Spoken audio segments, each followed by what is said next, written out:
as a bride of just over 20.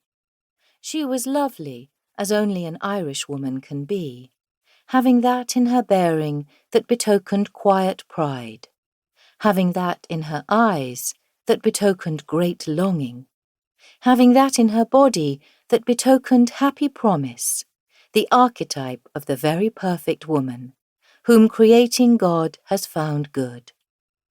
Sir Philip had met her away in County Clare, Anna Malloy, the slim virgin thing, all chastity, and his weariness had flown to her bosom, as a spent bird will fly to its nest, as indeed such a bird had once flown to her, she told him, taking refuge from the perils of a storm.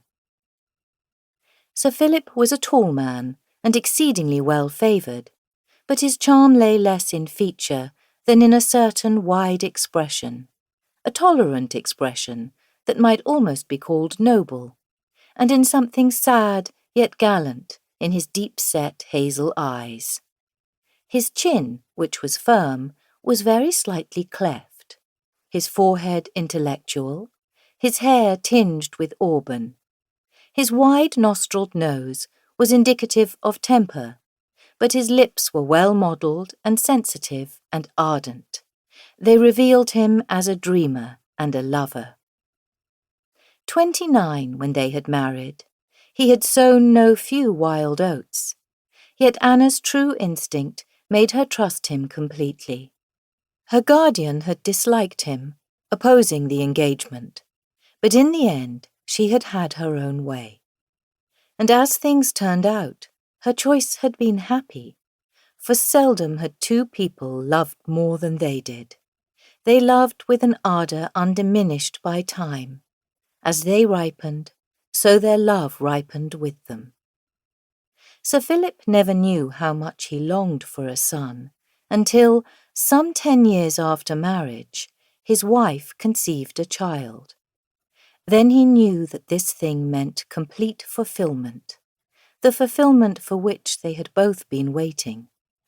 When she told him, he could not find words for expression, and must just turn and weep on her shoulder. It never seemed to cross his mind for a moment that Anna might very well give him a daughter.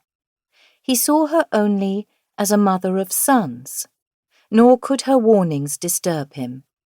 He christened the unborn infant Stephen, because he admired the pluck of that saint. He was not a religious man by instinct, being perhaps too much of a student, but he read the Bible for its fine literature, and Stephen had gripped his imagination. Thus he often discussed the future of their child. "I think I shall put Stephen down for Harrow," or "I'd rather like Stephen to finish off abroad. It widens one's outlook on life." And listening to him, Anna also grew convinced. His certainty wore down her vague misgivings, and she saw herself playing with this little Stephen, in the nursery, in the garden, in the sweet-smelling meadows. "And himself the lovely young man," she would say, thinking of the soft Irish speech of her peasants. "And himself with the light of the stars in his eyes, and the courage of a lion in his heart."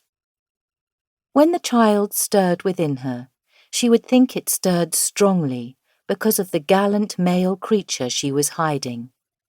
Then her spirit grew large with a mighty new courage, because a man-child would be born.